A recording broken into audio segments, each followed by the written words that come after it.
Mesdames, Messieurs, bonjour, bienvenue sur Alizé. Ravi de vous retrouver pour votre édition de la mi-journée. Nous sommes le mardi 3 mai. On commence avec cette nouvelle affaire relative au dossier de l'eau à Capesterre-Belle-Eau, affaire qui était en audience au tribunal administratif de Basse-Terre ce matin. Lucette Michaud-Chevry, la présidente de la CASBT, y avait assigné le préfet de région pour contester la décision de ce dernier d'imputer à la CASBT une ancienne facture du SIAG, une facture auprès de la SEM-Samar pour la construction de stations d'épuration selon une convention passée en 2011. La CASBT a repris la compétence de la gestion de l'eau sur son territoire depuis 2014 et sa présidente conteste donc le bien fondé de ce transfert de dette. Je vous propose justement d'écouter Lucette Michaud-Chevry, la présidente de la communauté d'agglomération du Grand Sud Caraïbes. Elle est interrogée par Muriel Barlagne. La préfecture fait quoi? Elle fait un hold-up sur notre budget. Elle ne prouve pas que la facture réclamée correspond à la période de 2014 où nous avions la responsabilité. Elle nous présente des factures de 2012-2013, je lui dis justifiées. Et pour essayer, et j'insiste, de trouver une solution amiable, je dis à la préfecture, prenez un arrêté partiel de transfert, transférez-nous que la STEP, nous allons pouvoir exercer notre légitime droit de contrôle et nous allons pouvoir à ce moment-là vérifier si les travaux exécutés entre SIAG et SEM-Samar sont conformes aux règles de l'art, s'ils ont respecté toutes les directives européennes et nous allons payer. La préfecture joue ici à un hold-up. Et l'affaire a été mise en délibéré, verdict dans une semaine. On va parler santé maintenant avec les journées scientifiques sur l'imagerie musculo-squelettique interventionnelle qui se déroule actuellement au CHU de Pointe-à-Pitre. Pour faire plus simple, il s'agit de techniques qui ne nécessitent aucune anesthésie générale et qui permettent de soulager notamment des patients souffrant de tassements vertébraux ou encore de fractures. Le tout sans passer donc par la case chirurgie. Une première dans la Caraïbe. Éric Pommier nous explique tout cela en détail. Le professeur Nicolas Amoretti du CHU de Nice et Eddy Laurent Glaude, chef de service de radiologie au CHU de Pointe-à-Pitre, vont procéder à une hernie-ectomie sur cette patiente.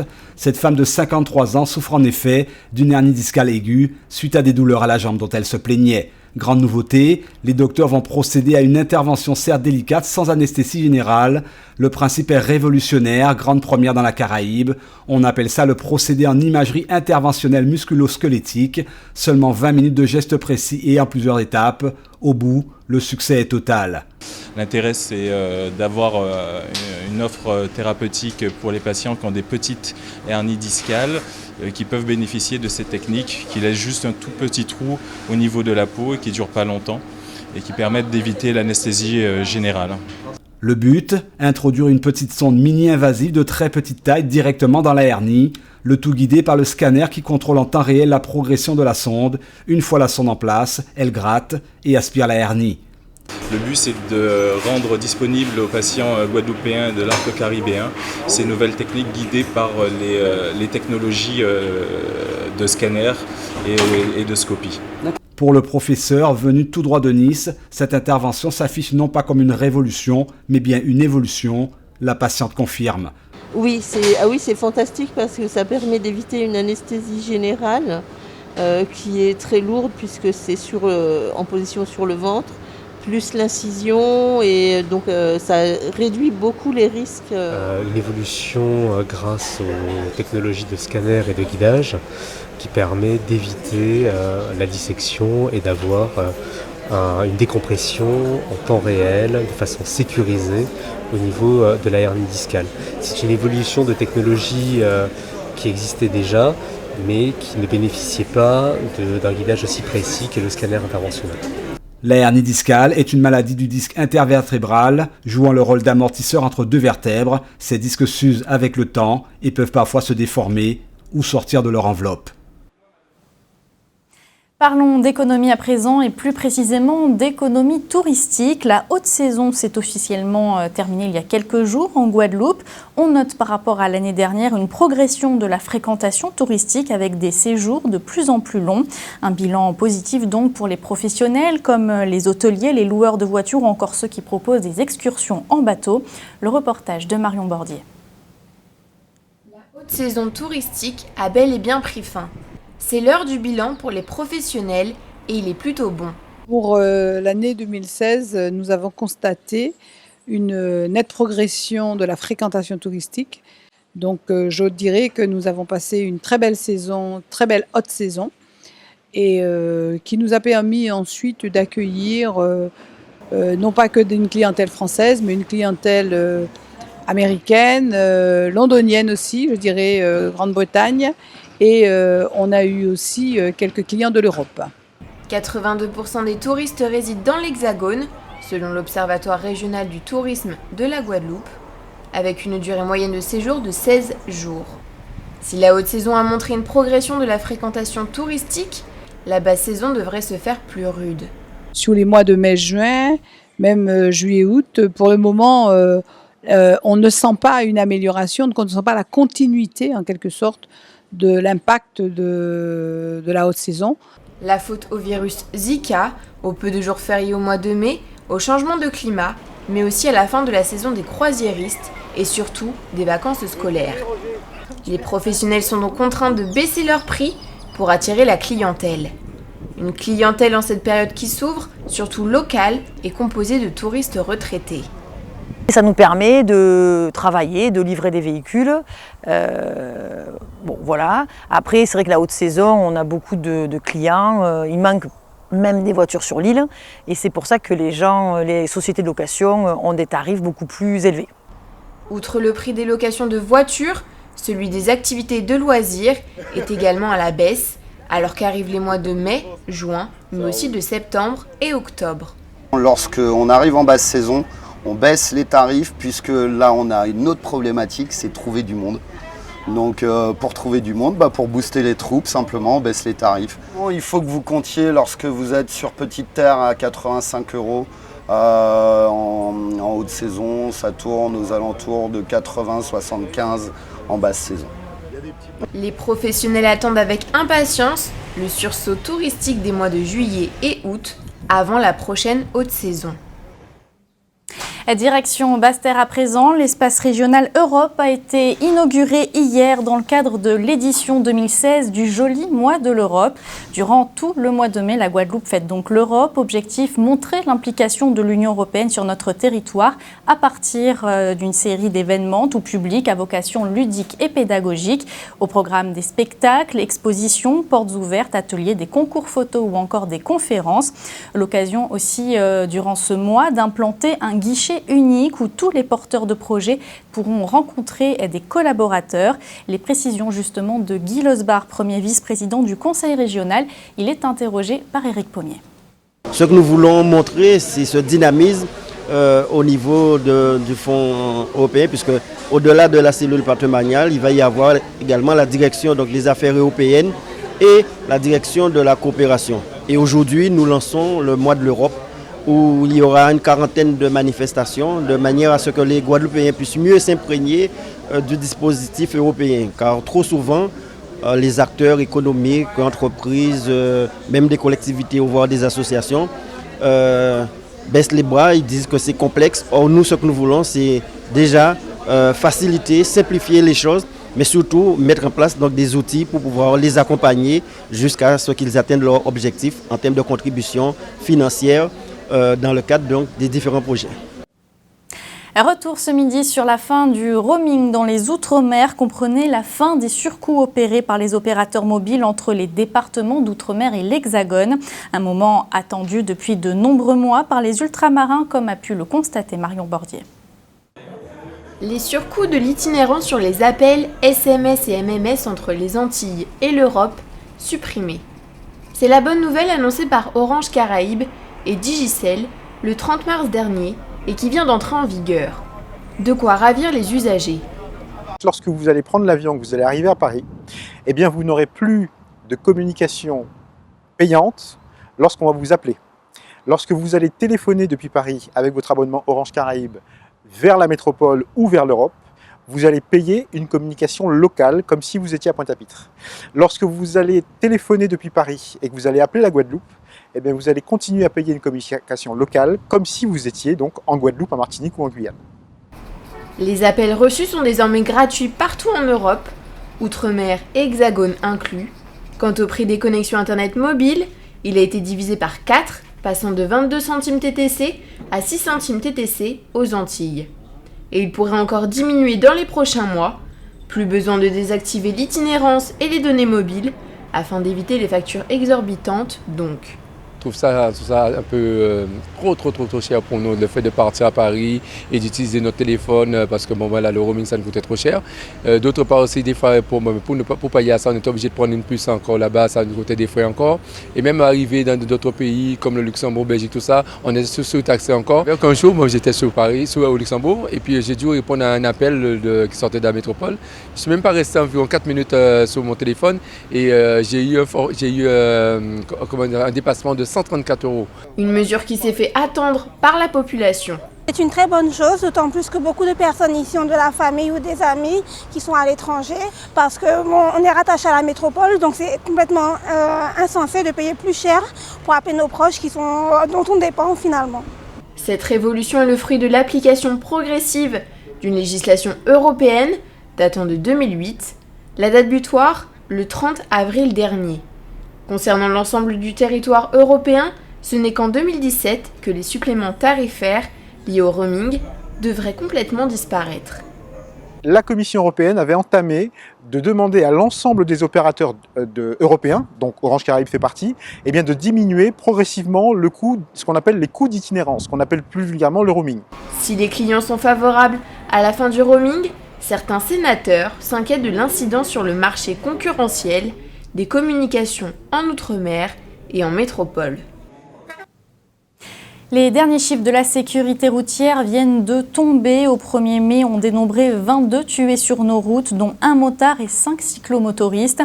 La sécurité en deux roues a d'ailleurs été largement évoquée hier au lycée Gerville-Réache de Basse-Terre.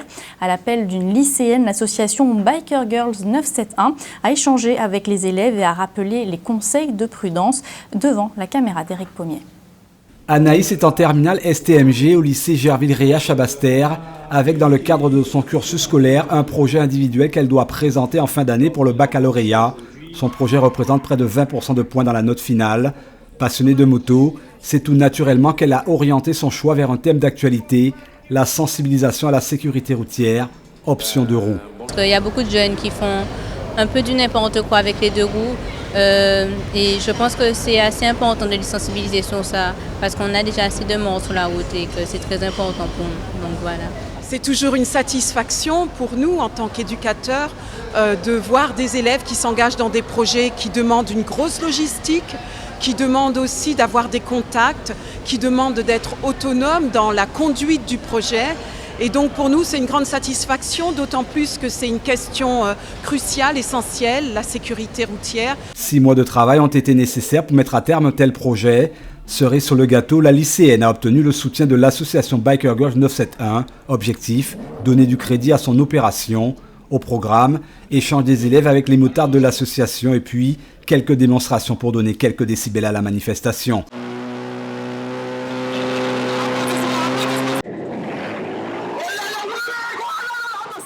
Laura est monitrice moto-école. Elle rappelle en effet les joies du 2 roues mais a tenu à prévenir toute cette jeunesse que la moto se pilote, avant tout avec prudence. C'est vrai que c'est loisir, c'est attrayant, c'est ce qui est un peu à la mode, le fait d'être à 2 roues.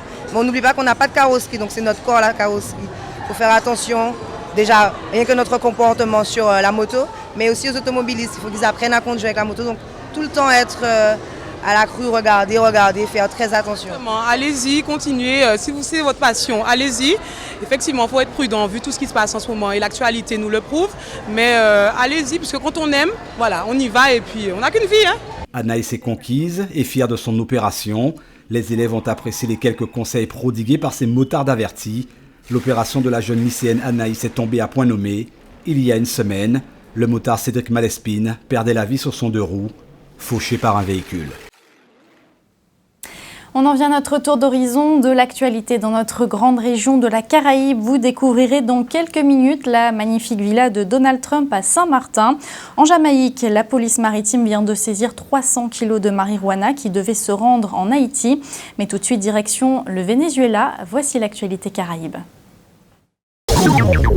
Après avoir collecté 2,5 millions de signatures en 2 jours, plus de 10 fois le minimum requis, la coalition de l'opposition a encore un long parcours semé d'obstacles avant d'obtenir la révocation du président Nicolás Maduro. Le Conseil national électoral, CNE, doit vérifier l'ensemble des signatures et définir ensuite les 200 lieux où les signataires devront valider leur choix en apposant leur empreinte digitale. La prochaine étape sera de réunir en 3 jours 20% de l'électorat, soit près de 4 millions de personnes qui devront signer et enregistrer leur empreinte pour activer le référendum. Si cette deuxième phase est franchie, le CNE fixera la date du référendum révocatoire, qui serait le deuxième organisé dans l'histoire du Venezuela, après celui contre l'ex-président, le défunt Hugo Chavez, qui fut un échec en 2004. Mais ces dates risquent de ne pas être respectées en raison des récessions en électricité qui freinent drastiquement le processus de vérification. D'ores et déjà, Nicolás Maduro a prévenu que la Constitution l'autorise à suspendre des événements de caractère électoral en situation d'urgence économique, celle qu'il a justement instaurée en janvier dernier, malgré les protestations du Parlement. La police maritime de la Jamaïque a saisi 300 kilos de marijuana en mer et aurait arrêté 3 hommes et une femme. La drogue a été trouvée dans des sacs en plastique dans la mer près de Pelican Cay, à l'extrémité orientale de la Jamaïque. Les gardes-côtiers ont également trouvé des médicaments et des petits conteneurs contenant des combustibles. Selon les informations délivrées par la police, l'ensemble des paquets lâchés en mer auraient dû être récupérés par un bateau pour Haïti dans le cadre d'un échange d'armes pour de la drogue et des médicaments entre bandes de ces deux pays. La police se réjouit de cette opération qui représente un coup de force porté contre le trafic de drogue et d'armes à feu entre la Jamaïque et Haïti. Les individus arrêtés sont toujours détenus en Jamaïque en attendant d'être interrogés avec leurs avocats. Pour rappel, la Jamaïque est le plus grand producteur de marijuana dans les Caraïbes. D'accord ou pas avec ces idées, il faut au moins reconnaître que la villa de Donald Trump à Saint-Martin est l'une des plus belles de l'île. Situé à Plum Bay, le château des Palmiers est un vaste complexe comprenant 2 villas de 9 chambres, 10 salles de bain et un tronçon spectaculaire de plage. Elle comprend également une piscine juste à côté de la plage, un gazebo en bord de mer, un centre de remise en forme, un court de tennis et une vaste cuisine dotée d'un chef à domicile, le tout bâti sur une propriété de 5 acres. Bien sûr, la villa est disponible à la location pour un tarif de base de $42 000 la semaine en basse saison. Si vous êtes intéressé, n'hésitez pas à vous rendre sur le site internet dédié à la villa, vous serez accueilli par un mot d'accueil de Donald Trump lui-même. Retour en Guadeloupe et on va parler de sport. La Guadeloupe qui accueillera le 14 mai prochain le meeting international d'athlétisme. Il se déroulera au stade du Chêne-Fiesque de Bémao. 100 mètres de piste ont été refaites et ont été homologués hier. Il s'agit d'ailleurs du même revêtement que pour les JO de Rio. Les travaux ont duré 3 mois pour un coût de 200 000 €. Les précisions de Johan Charpentier-Titi. Une piste de qualité pour des performances dignes de ce nom. Voilà l'objectif du changement de revêtement d'une partie de la piste d'athlétisme du stade de Bémao. C'est une manière pour nous de nous dire qu'avec les grosses pointures que nous allons recevoir, ils se doivent de courir des 100 mètres sur une piste de qualité et donc de pouvoir véritablement éprouver les vraies sensations qu'un sportif se doit d'éprouver. Nous allons aussi poursuivre des travaux puisque nous avons prévu de refaire toute la piste en 3 phases opérationnelles. Donc ça c'est la première phase, bien entendu la première tranche. 2 autres tranches viendront. Pour l'entreprise chargée des travaux, il s'agissait de remplacer une piste vieille de 10 ans. Homogénéité, rapidité et retour de force, très bon retour de force. C'est un revêtement rapide, nous avaient demandé les techniciens de la ville de Bémao. Vous avez donc un support Mondo qui détient 97% des records internationaux. Outre les 100 mètres déjà réalisés, le reste de la piste d'athlétisme sera changé ultérieurement, mais aura vocation à accueillir en priorité les compétitions. Concernant cette piste, on est plus sur une logique effectivement de la maintenir pour la compétition et un peu moins d'utilisation scolaire et associative. Maintenant, effectivement, nous ne pouvons pas ignorer les besoins des associations, donc il va falloir effectivement trouver un bon compromis. La nouvelle piste n'étant pas réalisée, donc on devra quand même leur permettre effectivement d'utiliser ce support-là, mais nous travaillons déjà pour qu'à très court terme, on ait un autre espace d'utilisation pour les entraînements et puis pour les scolaires. Il ne reste plus maintenant qu'à attendre les performances, avec ce revêtement similaire à celui de Rio pour les Jeux Olympiques.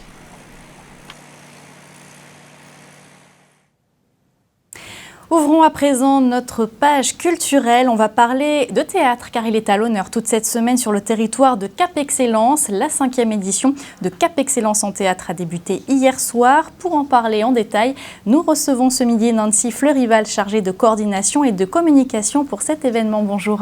Bonjour. Alors quels sont les objectifs de cette manifestation ?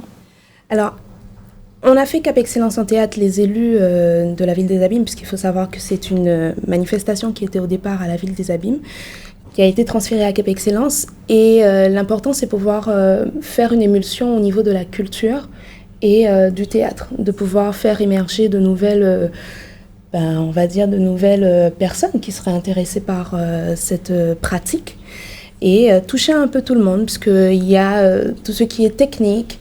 Voilà quoi, donc c'est déjà ça le but de Cap Excellence en théâtre, et puis de promouvoir aussi le théâtre et vulgariser cette pratique, comme je le disais au début. À tort, on peut se dire que le théâtre, on va dire, est réservé à une certaine élite de la population, peut-être. C'est contre ces préjugés justement que vous souhaitez combattre avec cette manifestation. C'est ce qu'on veut faire. C'est pour ça que, comme je disais, on a vulgarisé le théâtre en mettant en avant tout ce qui est art dramatique, lecture publique, faire en sorte que le théâtre soit dans les bibliothèques, puisque nous travaillons avec le réseau lecture publique et multimédia de Cap Excellence, faire en sorte que ce soit à la portée de tous, de 0 jusqu'à 105, 120, jusqu'à ce qu'ils puissent y aller. Voilà, j'allais vous demander, le public, en fait, c'est pour tout le monde, que ce soit les enfants, les ados, les adultes. Il y aura des manifestations bien spécifiques à chaque tranche d'âge. Exactement, je vois que vous avez bien lu notre programme, puisque nous avons des manifestations pour les enfants, les très jeunes publics, de 1 an jusqu'à 5 ans, 6, 8. On va parler de beaucoup de thématiques telles que la dépendance pour les ados, avec une pièce qui s'appelle Les yeux dorés de Rose, qui est quand même assez particulier, parce qu'il est temps de faire aussi passer des messages avec le théâtre. C'est l'occasion, surtout avec ce genre de public. Cette manifestation aura lieu à Gérard Lequel, puisque cette année, nous avons vraiment tout bien dispatché sur le territoire. Pointe-à-Pitre, Abîme et Bemao, puisque c'est ça que la communauté d'agglomération.